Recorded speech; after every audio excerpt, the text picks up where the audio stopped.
On July 26, the United States Library of Congress made a decision that really pissed off the iPhone and Droid manufacturers. They essentially said that it was legal for smartphone owners to hack their own smartphone so that they can install whatever software that they want on it. So in this video, I'm going to show you how to root a Motorola Droid. Why a Droid? Well, because it's the only phone I own. You'll get over it.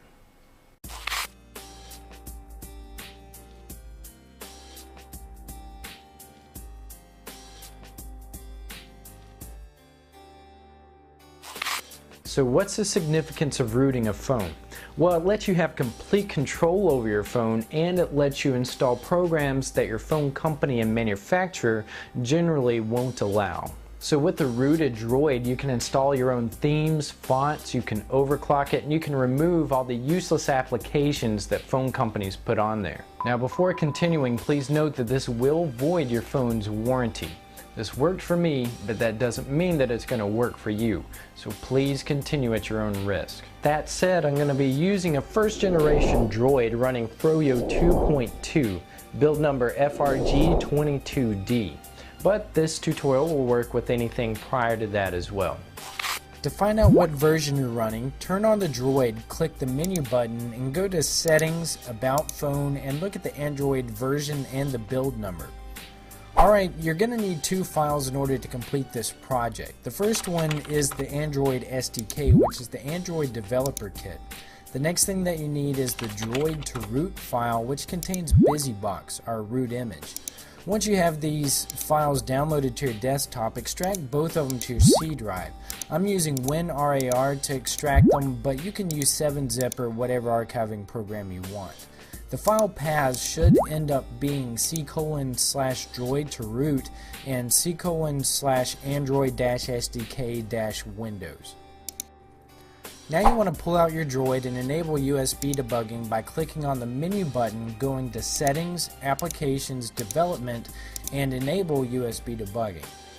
Then plug it into your PC, and once your Droid has been detected by the computer, open up an elevated command prompt by, if you're using Windows 7, clicking on Start, typing in CMD, and hitting Control-Shift-Enter on the keyboard simultaneously.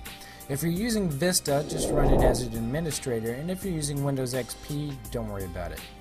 You can find all these commands in the video description, but the first thing that you want to do is navigate to your Android SDK directory by using the cd ...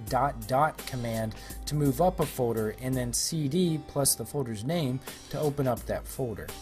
Now open up the Tools folder, and we want to use the ADB program to list the devices and make sure that our Droid is detected. Then push the Droid to Root bin file onto the phone's data local temp directory.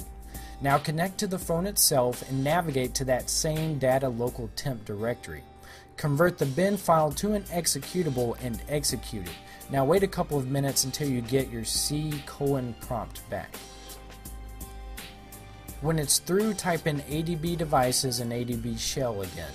Then mount your system directory with read-write access and then type exit. Now push the Super User app, the SU binary, and the BusyBox app onto your phone's system storage. Reopen the shell and make the SU binary an executable. Do the same thing for BusyBox. Now disable the recovery from boot to prevent the phone from rejecting the root. Lastly, remove the RAGE files and exit the shell. That's it. Quick. Yeah, I know. Sorry to disappoint. So how do you know if it worked? How do you know if your phone is now rooted?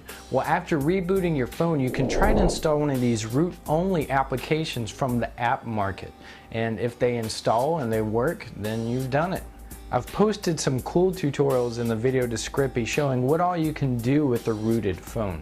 So get to it and have fun hacking. Be sure to check out Tinkernut on Facebook, Tumblr, and Twitter. That's it for this tutorial. For more, go to tinkernut.com.